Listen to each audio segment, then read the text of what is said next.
Stop procrastinating, you need to get into skateboarding right now.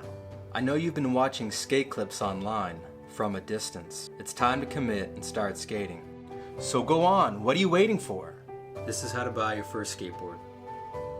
Listen, it's hard to start something new, especially when you can waste so much time researching what skateboard setup and gear that you need. Don't get lost down the rabbit hole of internet research, and don't put up any unnecessary obstacles for yourself. I'll let you in on a little secret that I learned from Mr. Mark Twain, a 20th century American author. He said, "The secret to getting ahead is getting started." But how do you get started in skateboarding? What kind of setup do you need to succeed? What kind of board and bearing should you buy? Should you buy a board online or from a local shop? I've been skateboarding for 22 years, and today I'll help you travel the path of least resistance as fast as lightning and have you skateboarding by this weekend. So, what kind of board should you buy? Number 1, the board. The board is foundational to skateboarding, but many people make great mistakes when selecting one. There are 2 main considerations when you buy a board: logo and feel. Guys, I repeat, do not buy a board based on its logo or its artwork. Honestly, the logo is a marketing tactic. Remember that.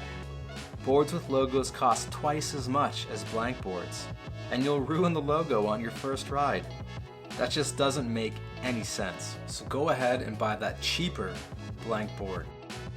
A board fundamentally is for providing balance, and when you stand on it, you want it to feel good beneath your feet. So when you're at your local skate shop, ask the retail worker if you can stand on it, and when you stand on it, ask yourself, does this feel comfortable beneath my feet? Do you get what I mean? It's just like buying a pair of shoes. Try them on until you find the right fit. Finally, check if the board is warped by holding the board up to your eye like a telescope or a gun. You'll notice right away if you've got a warped or a twisty board. And don't forget the grip tape, the sticky black sandpaper that is applied to the top of your skateboard. Just pick the cheapest kind.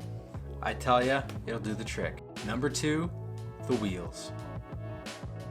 Wheels are for rolling, speeding, cruising, ripping, you name it. Believe it or not, but as a beginner, the only thing you need to concern yourself with is wheel size. If you're planning on doing street skating, then buy a skinnier wheel.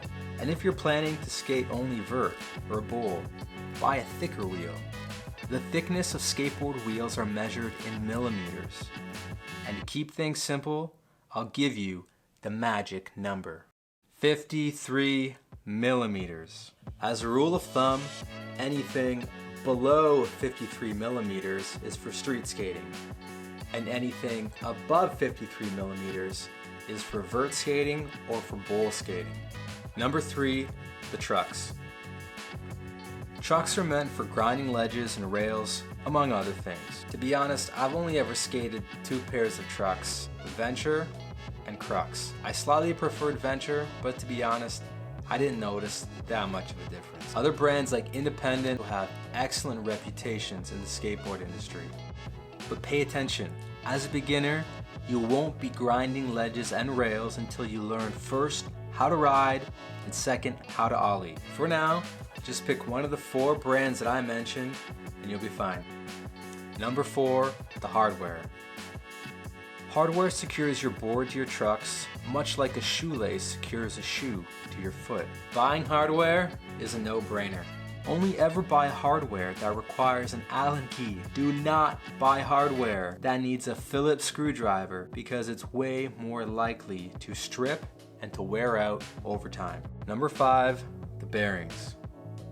Bearings are crucial for skateboarding, and if you have bad ones, you won't roll fast or very far. To keep things simple, you should only ever buy Bones Reds bearings. Reds, I tell you, are the gold standard in bearings, and they come inexpensively in a pack of 8.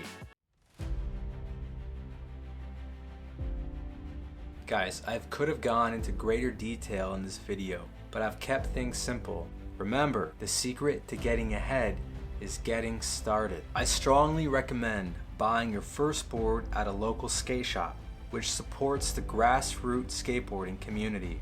They're experts and they're gonna help you every step of the way. Either way, starting skateboarding can be daunting at first because it takes time and commitment.